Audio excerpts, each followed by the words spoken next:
I now give the floor to His Excellency Subrahmanyam Jaishankar, Minister of External Affairs of India.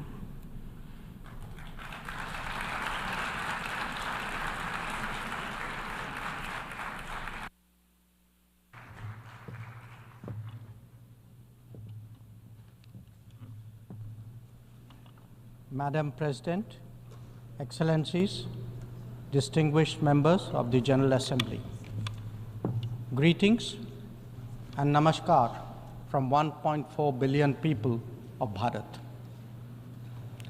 I congratulate the President of the General Assembly, His Excellency Mr. Philemon Yang, and strongly support the 79th UN General Assembly's theme of leaving no one behind. Madam President, we are gathered here at a difficult time. The world is yet to recover from the ravages of the COVID pandemic. A war in Ukraine is well into its third year. The conflict in Gaza is acquiring wider ramifications.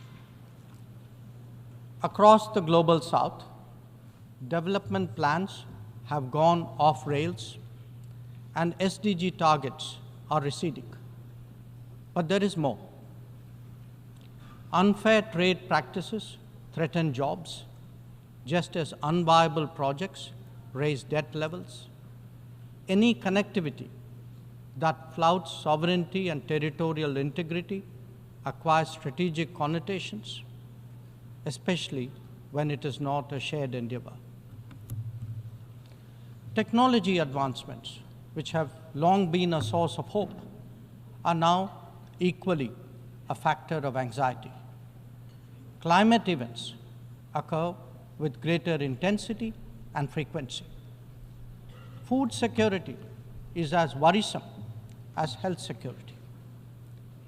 In truth, the world stands fractious, polarized, and frustrated.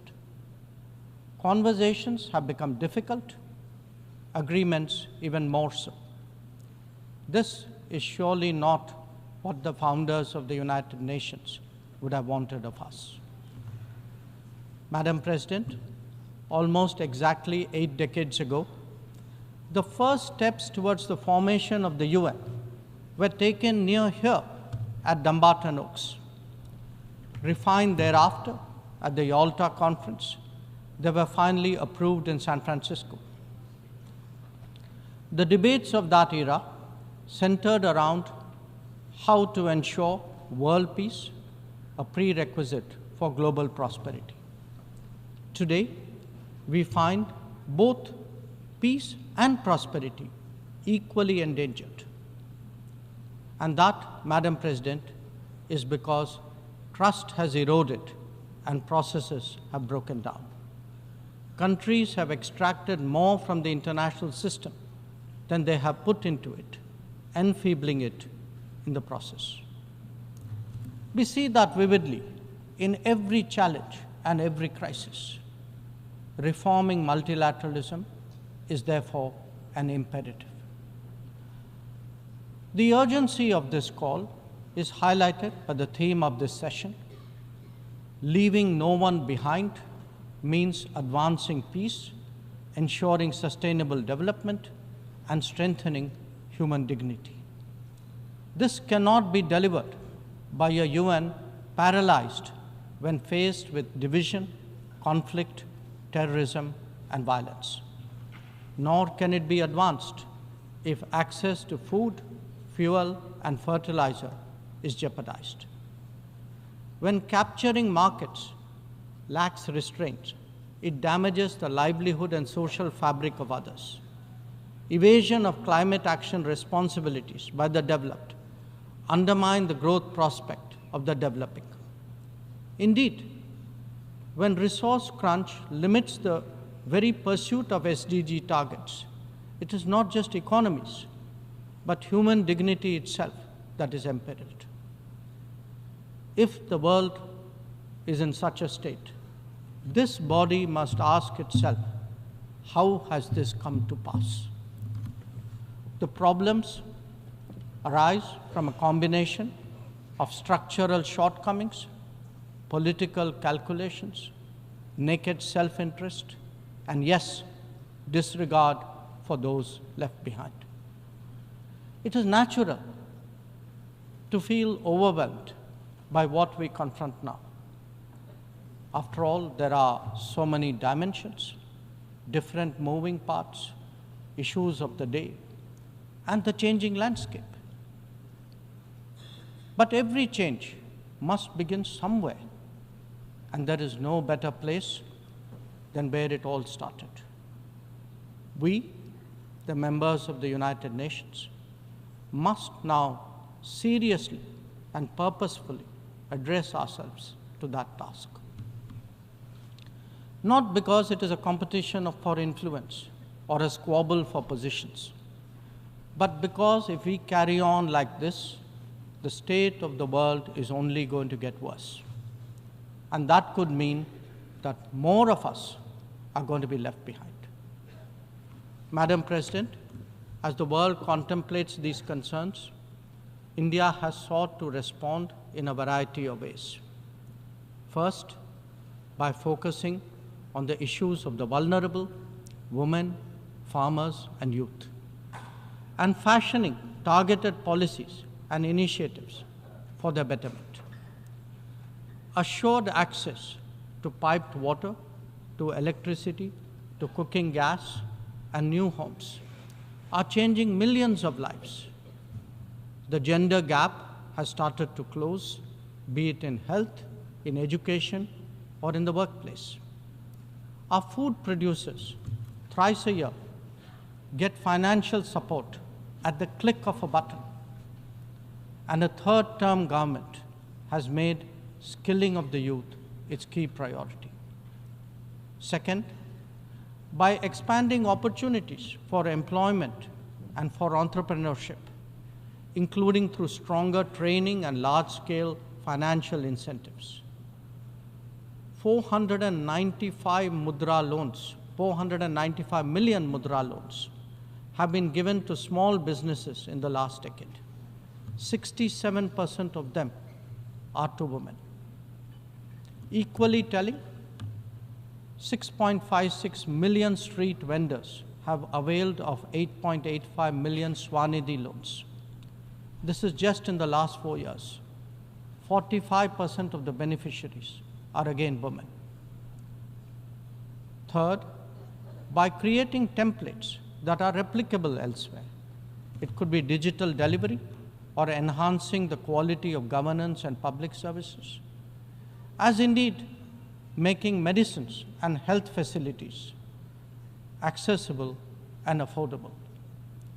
A digital public infrastructure and a people's pharmacy are today examples of what India can readily offer to the world.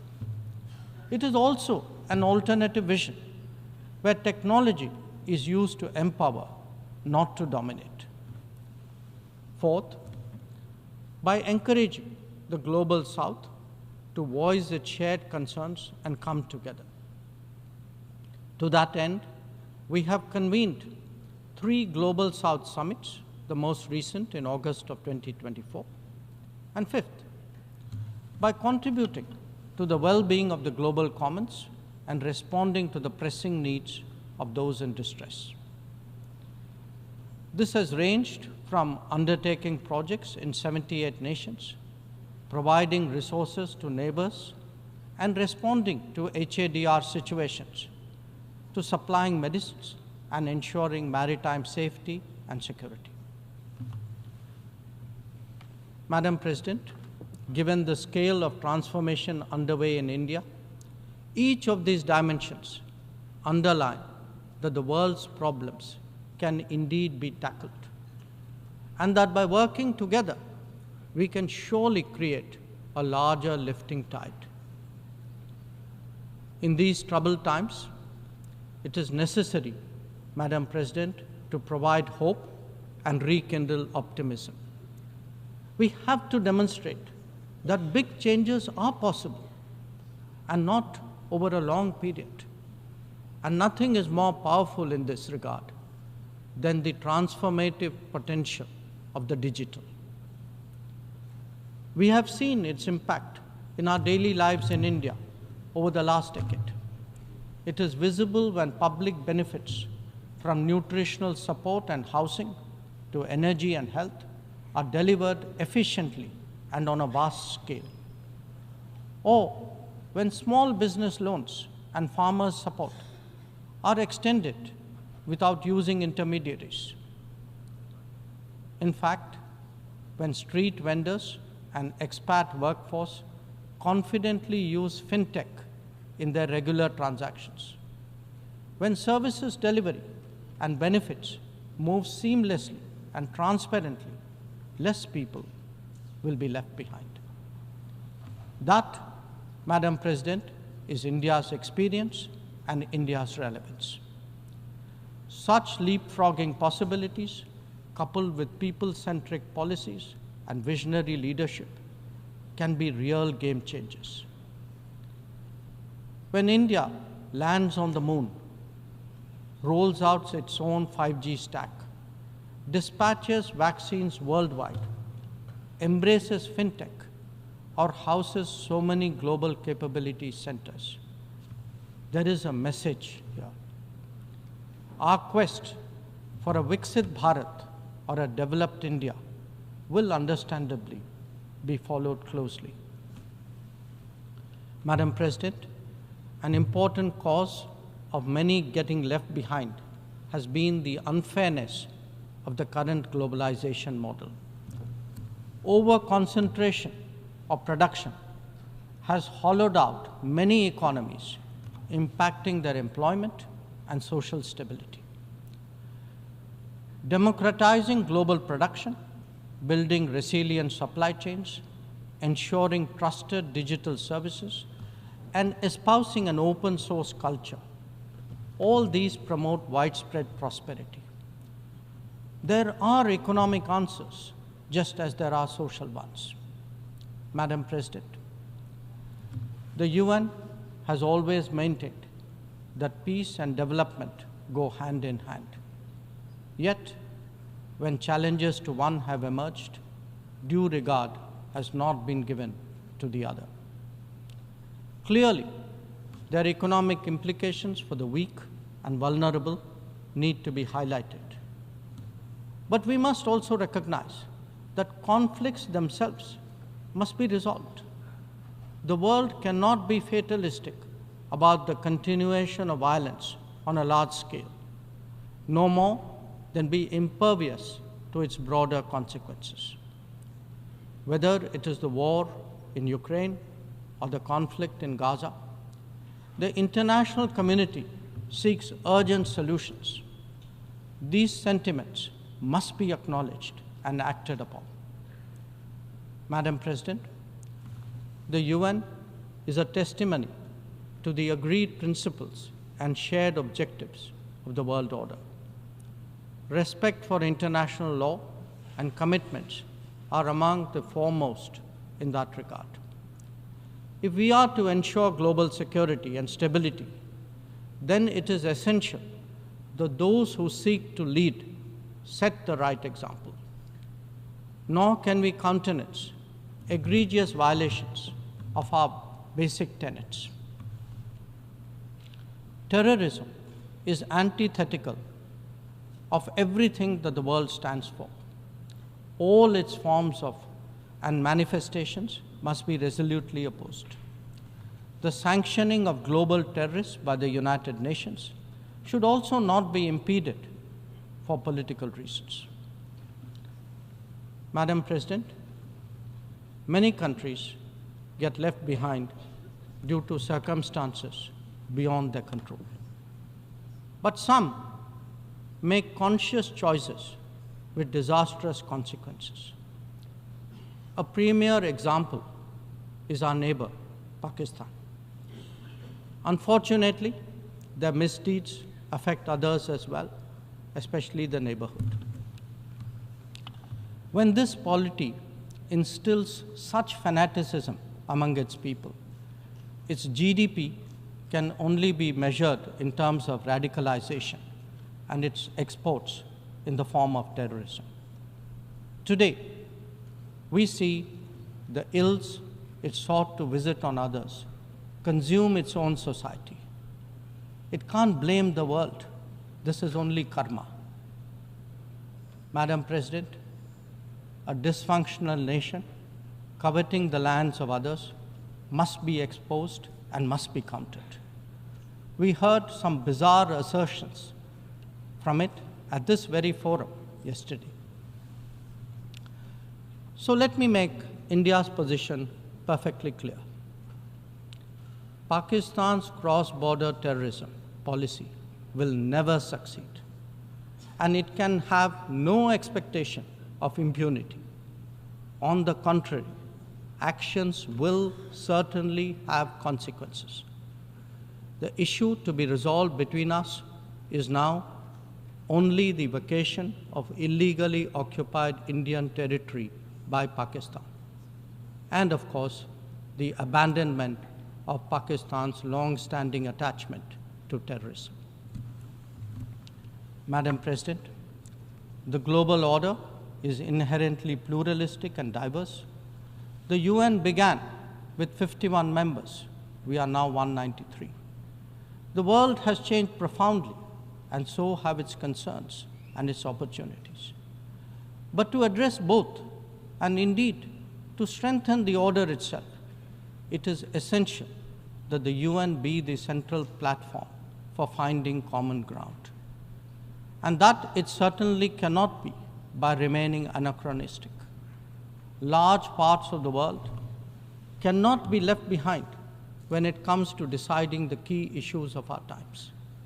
An effective and efficient UN, a more representative UN, and a UN fit for purpose in the contemporary era is essential.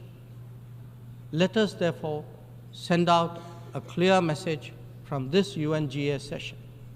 We are determined not to be left behind. By coming together, sharing experiences, pooling resources, and strengthening our resolve, we can change the world for the better. I thank you, Madam President. I thank the Minister for External Affairs of India,